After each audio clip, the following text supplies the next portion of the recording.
Assalamualaikum warahmatullahi wabarakatuh. Perkenalkan, nama saya Hesti Rahmayani dari Prodi D3 Refraksi Optisi Universitas Widyawusada Semarang. Di sini saya akan mempresentasikan tugas bahasa Indonesia, yaitu sejarah bahasa Indonesia dan kedudukan bahasa Indonesia. Sejarah bahasa Indonesia. Bahasa Indonesia itu umumnya berasal dari bahasa Melayu.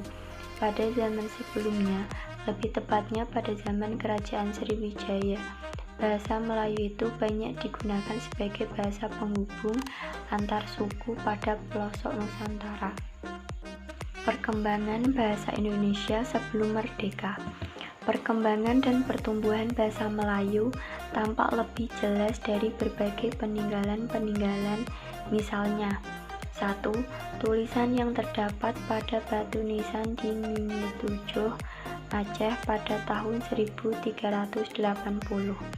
2. Prasasti Kedukan Bukit di Palembang pada tahun 683.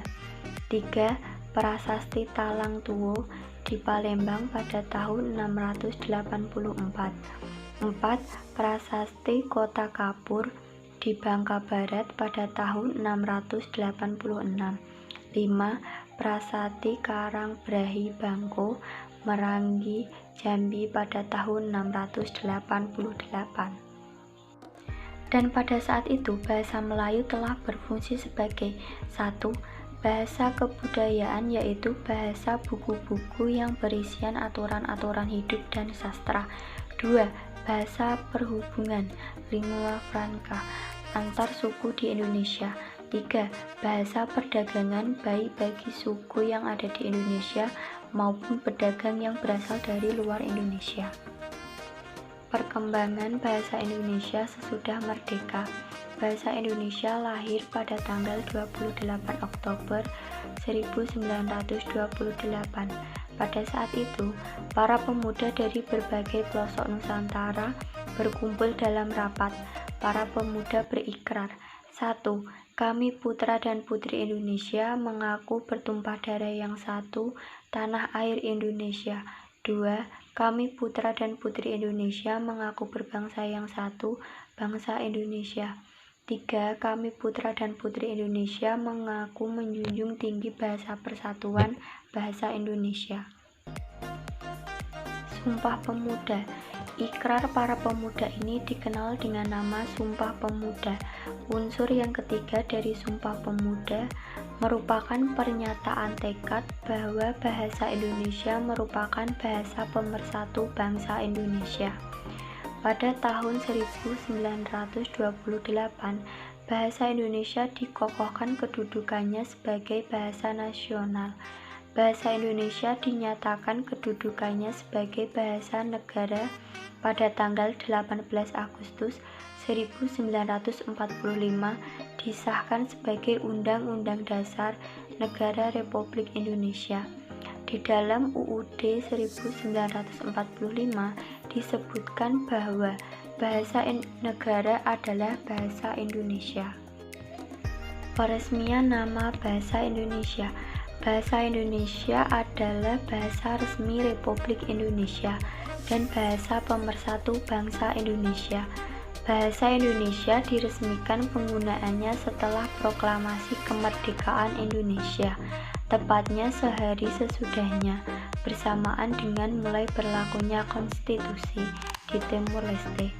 Bahasa Indonesia berposisi sebagai bahasa kerja dari sudut pandang linguistik.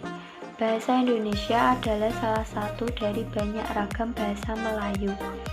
Dasar yang dipakai adalah bahasa Melayu Riau dari abad ke-19. Yang menyebabkan bahasa Melayu diangkat menjadi bahasa Indonesia. 1. Bahasa Melayu adalah merupakan lingua franca di Indonesia, bahasa penghubung dan bahasa perdagangan. 2. Sistem bahasa Melayu sederhana, mudah dipelajari karena dalam bahasa Melayu tidak dikenal tingkatan bahasa, bahasa kasar dan bahasa halus. 3. Suku Jawa, suku Sunda, dan suku-suku yang lainnya dengan sukarela menerima bahasa Melayu menjadi bahasa Indonesia sebagai bahasa nasional. Kedudukan bahasa Indonesia sebagai bahasa nasional dan bahasa negara beserta fungsi sebagai bahasa nasional. Tanggal 28 Oktober 1928 pada Hari Sumpah Pemuda, lebih tepatnya, kedudukan bahasa Indonesia sebagai bahasa nasional memiliki fungsi-fungsi yaitu 1. Bahasa Indonesia sebagai identitas nasional. 2. Bahasa Indonesia sebagai kebanggaan bangsa. 3. Bahasa Indonesia sebagai alat komunikasi. 4. Bahasa Indonesia sebagai pemersatu bangsa yang berbeda suku, agama, ras, adat istiadat, dan budaya.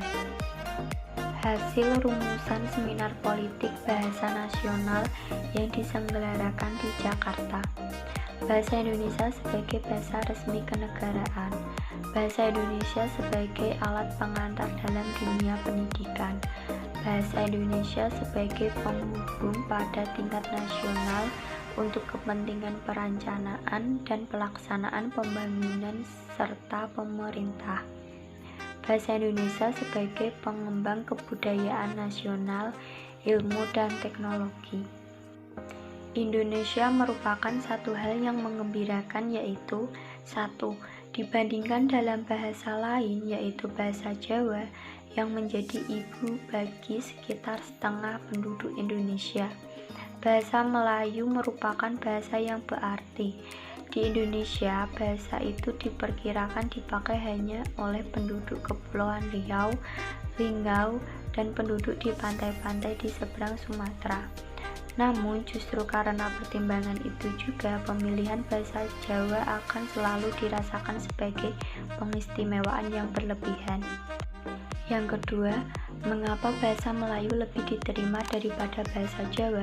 Tidak hanya secara fonetis dan morfologis, tetapi juga secara leksikal.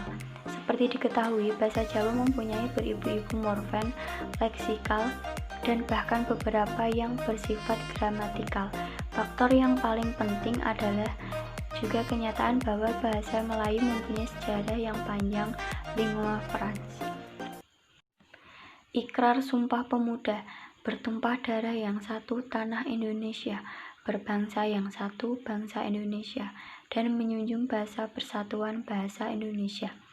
Ikrar para pemuda ini dikenal dengan nama Sumpah Pemuda dan baru setelah kemerdekaan Indonesia, tepatnya pada tanggal 18 Agustus 1945, bahasa Indonesia diakui secara yuridis. Bahasa Indonesia dinyatakan kedudukannya sebagai bahasa negara pada tanggal 18 Agustus 1945. Sekian presentasi dari saya, mohon maaf apabila ada kesalahan dalam pengucapan dan penulisan. Terima kasih. Wassalamualaikum warahmatullahi wabarakatuh.